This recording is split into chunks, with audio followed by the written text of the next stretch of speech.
श्रीमद् भगवद गीता के पास आपके हर प्रश्न का उत्तर है। चाहे आपकी कोई भी परेशानी हो, कोई भी इच्छा हो, श्रीमद् भगवद गीता आपके हर प्रश्न का उत्तर देती है, आपकी हर समस्या का हल देती है।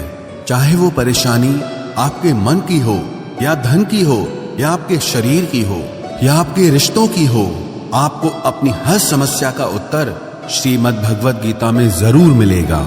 आज हम उसी श्रीमद् भगवद गीता के ऐसे 11 अनमोल उपदेश आपको बताएंगे जो आपकी पूरी जिंदगी बदल देंगे।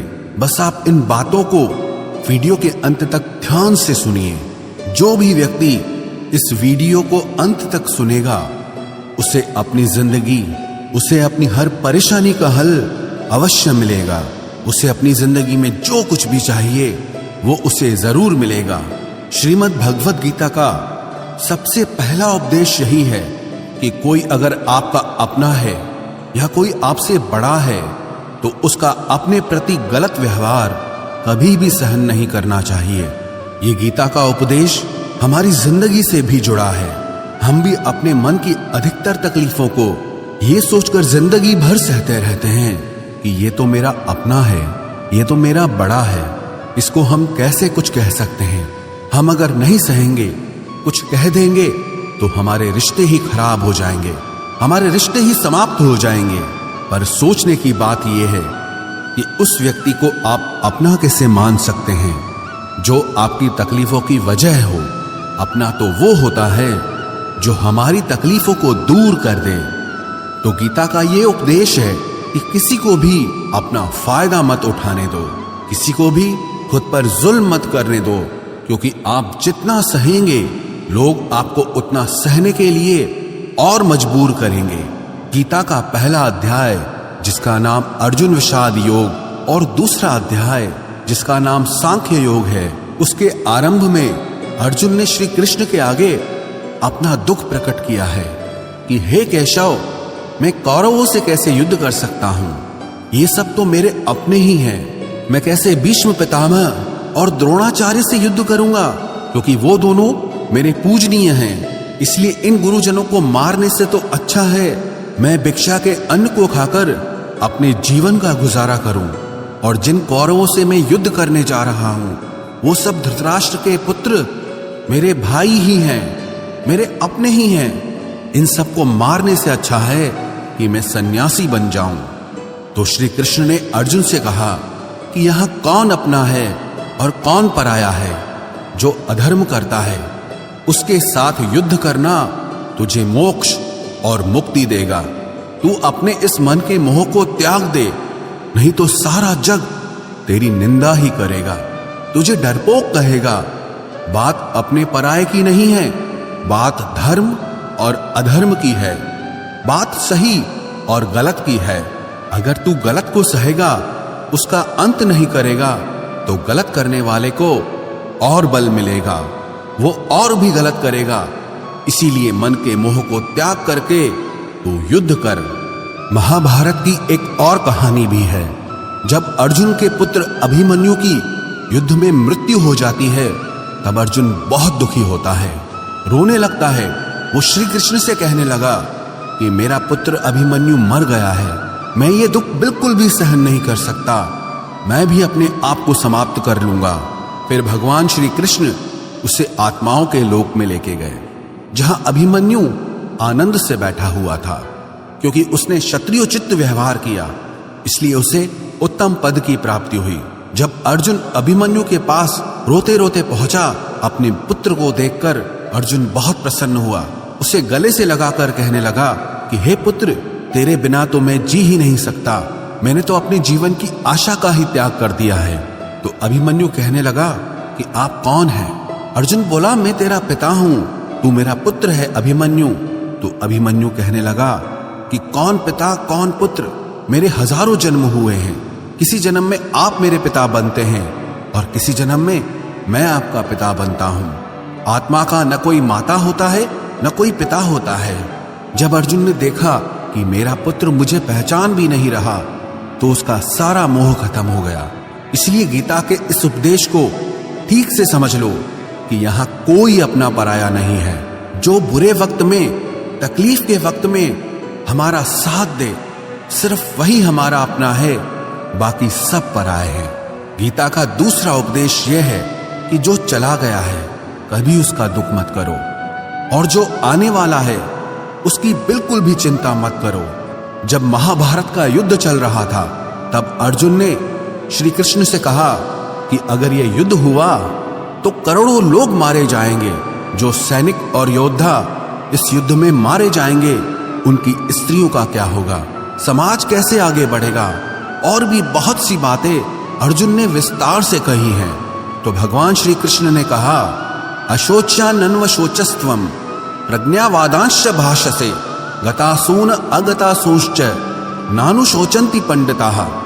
श्री कृष्ण बोले, हे अर्जुन, तू बड़ी बड़ी ज्ञानियों जैसी बातें करता है, लेकिन जो सच में ज्ञानी होता है, वो जो लोग मर चुके हैं, जा चुके हैं या एक दिन जाने वाले हैं, उनकी चिंता नहीं करता है, उनका दुख नहीं करता है।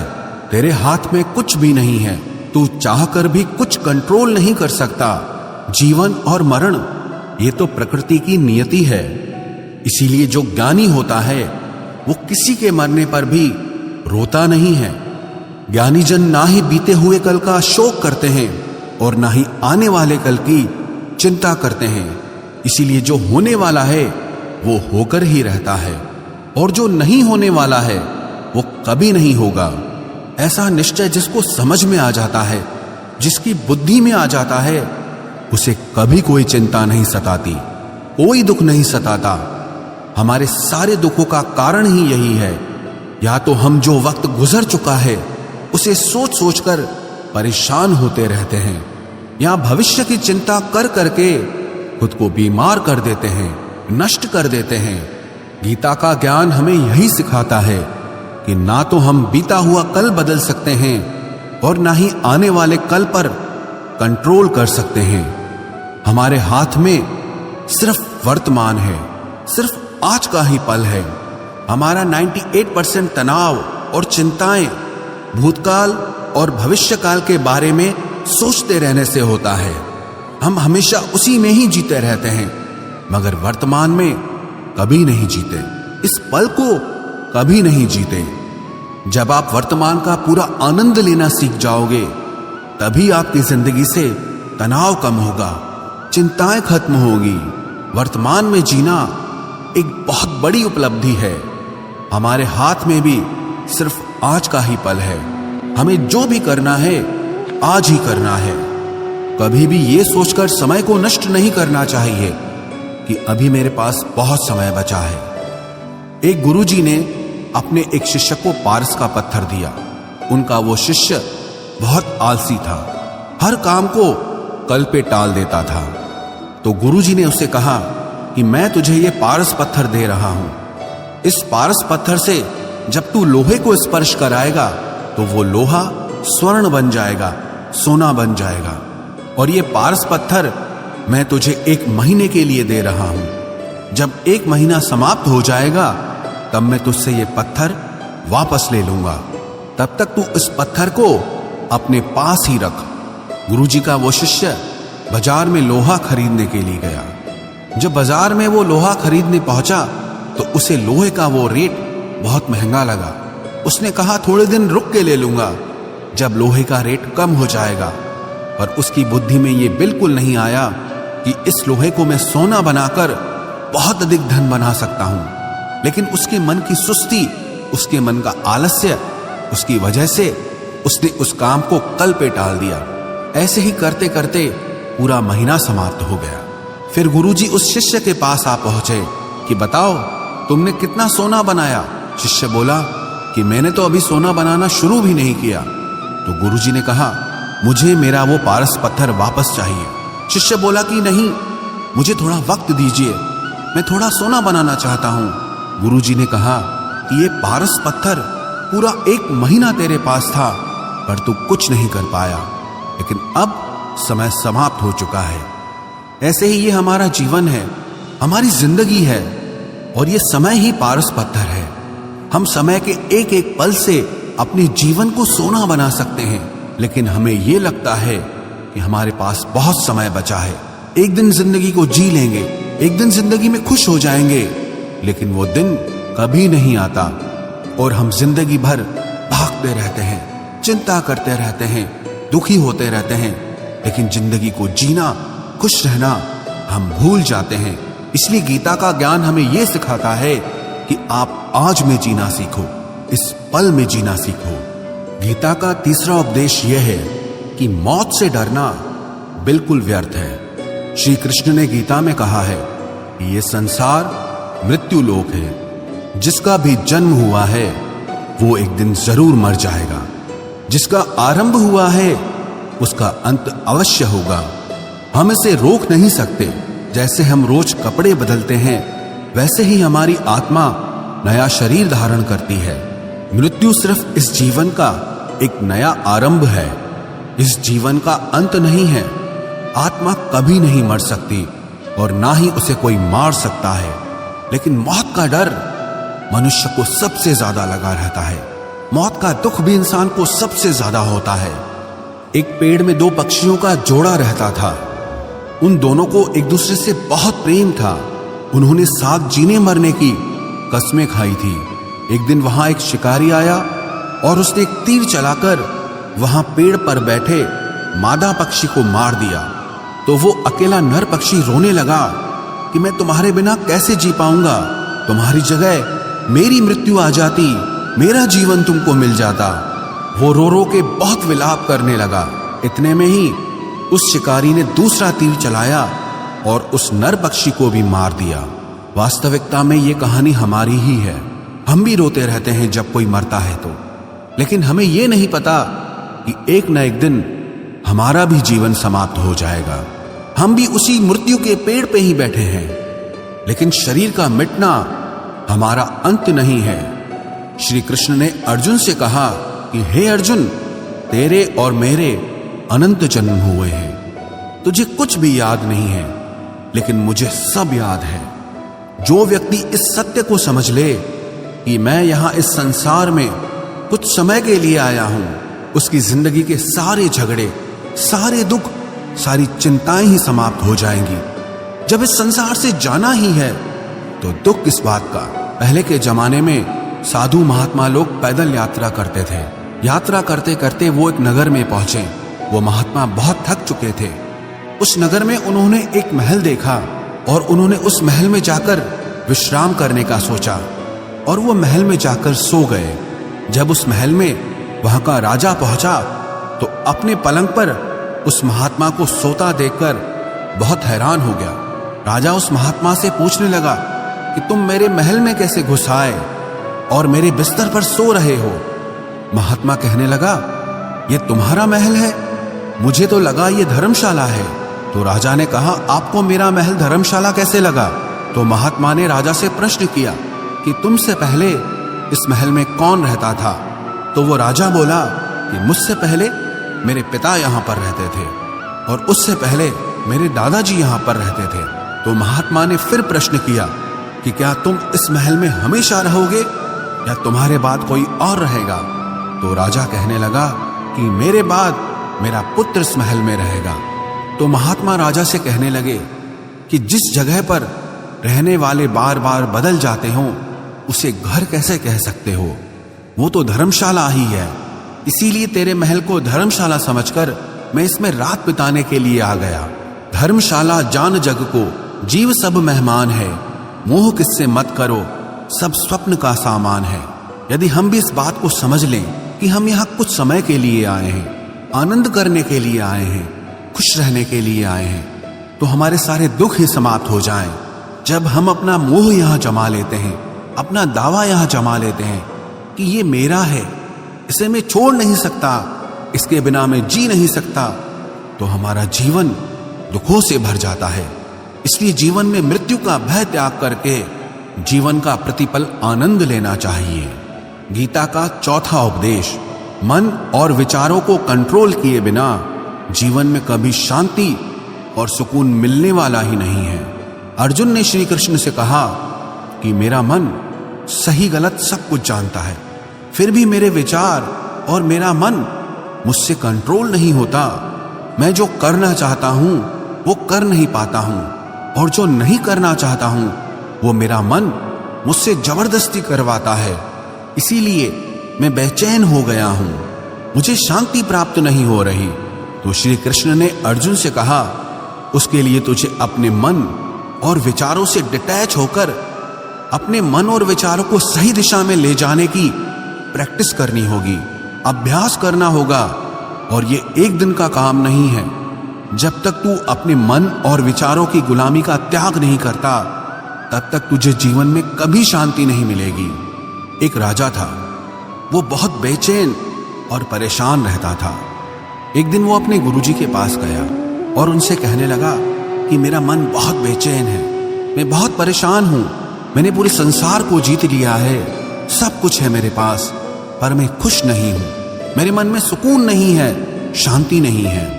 तो गुरुजी ने राजा से कहा कि तुम्हारे नगर में अगर कोई ऐसा व्यक्ति है जिसने सुकून को प्राप्त कर लिया है, शांति को प्राप्त कर लिया है, तुम उसका एक बार कुर्ता पहन लो तो तुम्हारे जीवन में भी शांति आ जाएगी। राजा बहुत प्रसन्न हो गया कि ये तो बहुत आसान काम है। वो अपने राजमहल में आया और राजसभा में वो सबसे कहने लगा कि आप लोगों में से जो भी शांत हो चुका हो, जिसे सुकून मिल गया हो, वो अपना कुर्ता मुझे दे दे। वो बदले में जितना भी धन मांगेगा मैं उसे दे दूंगा। सब लोग एक दूसरे का मुंह देखने लगे। पैसों का लालच आया, लेकिन सबको एक दूसरे की सच्चाई पता थी, क्योंकि किसी की जिंदगी में भी शांति और सुकून नहीं था। सब अपना सर झुकाकर वहां पर खड़े हो गए। फिर उस राजा ने पूरे नगर में ढिंढोरा पिटा दिया कि जिसे भी शांति प्राप्त हो चुकी हो, सुकून प्राप्त हो चुका हो, वो मेरे पास आकर अपना कुर्ता दे दे। वो जितना कहेगा उससे उतना ही धन दिया जाएगा। लेकिन एक भी व्यक्ति ऐसा नहीं मिला जिसे शांति प्राप्त हो चुकी हो। वास्तविकता में जब कोई मरता है तब हम कहते हैं कि वो फला व्यक्ति आज शांत हो गया। कभी किसी जिंदा इंसान के लिए नहीं सुना कि एक जीता जागता इंसान शांत हो गया है। राजा के सैनिक पूरे शहर में ढूंढते रहे। फिर उन्हें पेड़ के नीचे एक महात्मा तपस्या करता दिखा, जिसके चेहरे पे एक शांति थी, सुकून था। वो सैनिक उस महात्मा के पास आकर पूछने लगे कि क्या आपने शांति प्राप्त कर ली है, सुकून प्राप्त कर लिया है? महात्मा ने कहा, मैं पूरी तरह से शांत हूं। तो सैनिक उसे राजा के पास ले आए। राजा ने उस महात्मा से प्रश्न किया कि क्या आपको शांति और सुकून प्राप्त हो चुके हैं? वो महात्मा कहने लगे, महाराज, मैं पूरी तरह से शांत हूं, मुझे कोई चिंता नहीं, मुझे किसी चीज की लालच नहीं, मुझे कोई इच्छा नहीं है। तो राजा भी बहुत प्रसन्न हो गए कि आखिर वो व्यक्ति मिल ही गया जिसे शांति की प्राप्ति हो चुकी है, जिसे सुकून प्राप्त हो चुका है। तो राजा उस महात्मा से कहने लगे कि हे महात्मा, आप कृपया करके अपना कुर्ता मुझे दे दीजिए, बदले में आप जो मांगेंगे मैं आपको दे दूंगा। वो महात्मा कहने लगे कि महाराज, सुकून और शांति तो मुझे मिल चुके हैं, लेकिन क्या करूं, मेरे पास कुर्ता ही नहीं है पहनने के लिए जो मैं आपको दे सकूं। जब राजा ने उस महात्मा की ये बात सुनी कि इस महात्मा के पास कुर्ता भी नहीं है पहनने के लिए, उसके बाद भी ये महात्मा एकदम शांत है, इसके जीवन में सुकून है। मैं सारी जिंदगी धन को जोड़ने में लगा रहा, दुनिया जीतने में लगा रहा, लेकिन मुझे शांति नहीं मिली, सुकून नहीं मिला, क्योंकि शांति और सुकून बाहर की चीज नहीं है, अपने भीतर की चीज है। इसीलिए जब तक कोई व्यक्ति अपने मन और विचारों को कंट्रोल नहीं करता, तब तक उसके जीवन में सुकून और शांति नहीं आती। और गीता का उपदेश हमें यही सिखाता है कि जीवन में शांति चाहिए तो मन को शांत करना सीखो। गीता का 5वां उपदेश यह है कि वासना, क्रोध और लालच सर्वनाश का कारण है, नरक का द्वार है। जिस भी मनुष्य में ये 3 अवगुण होते हैं, वो हमेशा दूसरों को दुख पहुंचाकर अपने ही सुख और स्वार्थ की पूर्ति करता रहता है। किसी भी चीज की हद से ज्यादा वासना करना और क्रोधी स्वभाव होना और मन में लालच होना उसके जीवन के सुख को समाप्त कर देते हैं, उसके सारे रिश्तों में जहर भर देते हैं। इन्हें नरक का द्वार इसीलिए कहा गया है क्योंकि जिस इंसान में अत्यधिक क्रोध है, लालच है, वासना है, उसका पूरा जीवन जहर से भर जाता है, उसको मरने के बाद नहीं, जीते जी यहीं पर नरक का दर्शन होता है। गीता का छठा उपदेश यह है कि सब भगवान एक ही हैं, कोई छोटा बड़ा नहीं है। सब एक परब्रह्म परमात्मा के अलग अलग रूप और नाम हैं। श्री कृष्ण ने गीता के 10वें अध्याय विभूति योग में बताया है कि जितने भी जगत के देवी देवता हैं वो सब मेरी ही विभूति है। मैं ही शिव हूं, मैं ही इंद्र हूं, मैं ही यक्षराज कुबेर भी हूं, मैं ही अग्निदेव हूं, देवताओं के गुरु बृहस्पति भी मैं हूं, समुद्र भी मैं ही हूं, अक्षरों में ओम भी मैं ही हूं, काल का महाकाल भी मैं ही हूं, सारे जगत का नाश, उत्पत्ति और पालन करने वाला भी मैं ही हूं। श्री कृष्ण ने अर्जुन से कहा कि मेरी विभूतियों का कोई अंत नहीं है, इसलिए सब भगवान, सब नाम, सब देवता मेरे ही रूप हैं। इसीलिए तो किसी भी देव या ईश्वर में कभी भेद बुद्धि मत करना, कभी किसी को छोटा बड़ा मत समझना। और गीता का उपदेश हमें यह सिखाता है कभी भी किसी दूसरे के इष्ट को छोटा नहीं समझना चाहिए, या इस बात पर झगड़े फसाद नहीं करने चाहिए कि कौन बड़ा है और कौन छोटा है। गीता का 7वां उपदेश यह है, सुख की इच्छा ही आखिर में हमारे दुखों का कारण बनती है। श्री कृष्ण ने अर्जुन से कहा कि मनुष्य जितना सुखों की लालसा और इच्छा करता है उतना ही उसकी इंद्रियां सुख भोग में आसक्त हो जाती है, उतना ही इंसान का मन संसार के सुख और आकर्षण का गुलाम बन जाता है। और जितना सुख के पीछे भागेगा उतना ही उसे दुख के अनुभव से भी गुजरना पड़ेगा, क्योंकि ये संसार का नियम ही है। जो चीजें शुरू में मन को बहुत आकर्षित करती हैं बाद में बहुत दुख देती हैं, और जो चीजें शुरू में मुश्किल लगती हैं, कठिन लगती हैं, बाद में हमें बहुत काम आती हैं। गीता का 8वां उपदेश यह है, जो भी मनुष्य दुनिया के सारे सहारे छोड़कर सिर्फ भगवान को ही अपना सहारा मान लेता है, उसकी हर जरूरत वो ईश्वर पूरी करता है, उसकी हर प्रकार से रक्षा वो परमात्मा ही करता है। अनन्याश्चिन्तयो माम ये जनाः पर्युपासते तेषां नित्याभियुक्तानां योगक्षेमं वहाम्यहम्। जो भी व्यक्ति मुझे ही अपना सहारा मानता है उसका योगक्षेम मैं वहन करता हूं। योगक्षेमं वहाम्यहम् अर्थात जो चीज नहीं मिली है उसकी प्राप्ति कराना उसका नाम योग है, और जो चीज जीवन में मिली हुई है उसकी रक्षा करना उसका नाम क्षेम है। तो श्री कृष्ण कहते हैं जो मुझ पे डिपेंड हो जाते हैं उनको जो चाहिए वो मैं जरूर देता हूं, और उनकी हर प्रकार से मैं रक्षा भी करता हूं। गीता का 9वां उपदेश यह है कि इस संसार में हमारा कुछ भी नहीं है। गीता सार में आपने कई बार सुना होगा कि तुम्हारा क्या गया जो तुम रोते हो, तुम क्या लाए थे जो तुमने खो दिया, तुमने क्या पैदा किया जो नष्ट हो गया, तुमने जो लिया यहीं से लिया, जो कुछ भी दिया यहीं पर दिया। जो आज तुम्हारा है कल किसी और का होगा, क्योंकि परिवर्तन इस संसार का नियम है। कल तक जिसके बिना आप जी नहीं सकते थे आज उनसे कोई रिश्ता ही नहीं है, बातचीत तक नहीं है। कहां गए वो जीवन भर के सारे रिश्ते, वो सारे मित्र जो साथ जीने मरने की बातें करते थे, आज पता भी नहीं कि वो लोग कहां चले गए। ये संसार परिवर्तनशील है, सब लोग यहां बदल जाते हैं, हर रिश्ता बदल जाता है, और तो और ये हमारा शरीर भी हर दिन बदल रहा है। बचपन से जवानी, जवानी से बुढ़ापा, और एक दिन ये शरीर हमारा साथ छोड़ देता है। तो किसके लिए रोना और किसकी चिंता करना। हम सारी जिंदगी चीजों को, रिश्तों को, जिंदगी को बनाने में, सजाने में, संवारने में लगे रहते हैं, लेकिन एक दिन सब कुछ बिखर जाता है। सारी जिंदगी जिस संपत्ति, जिन रिश्तों के लिए हम लड़ते रहते हैं, एक दिन सब कुछ छोड़ करके हमें इस दुनिया से जाना पड़ता है। गीता का 10वां उपदेश हमें यह सिखाता है कि किसी से भी हद से ज्यादा मोह कभी मत करना।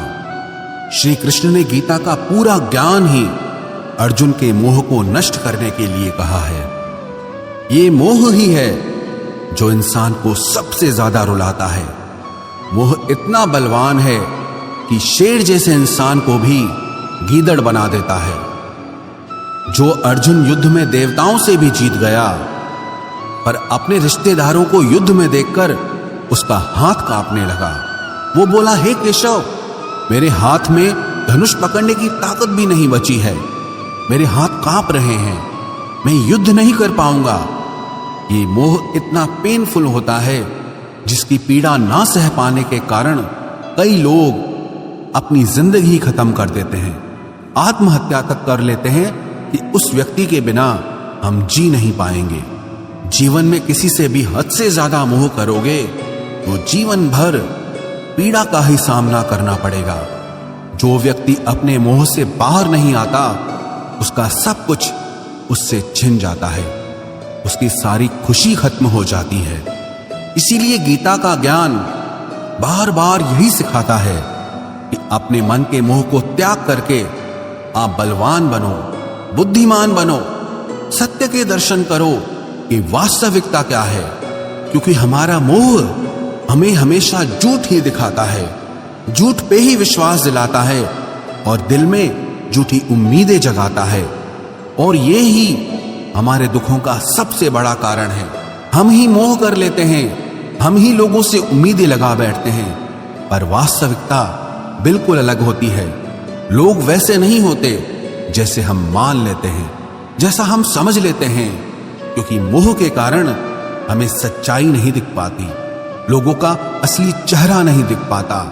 इसीलिए गीता का उपदेश हमें यह सिखाता है कि जीवन में अगर आनंद और प्रसन्नता से रहना है तो किसी में भी हद से ज्यादा मोह कभी मत करना। गीता का 11वां उपदेश यह है कि इस दुनिया में अगर आए हो तो दुख तो मिलेगा ही मिलेगा। दुख से कभी घबराना मत, दुख से कभी डरना मत।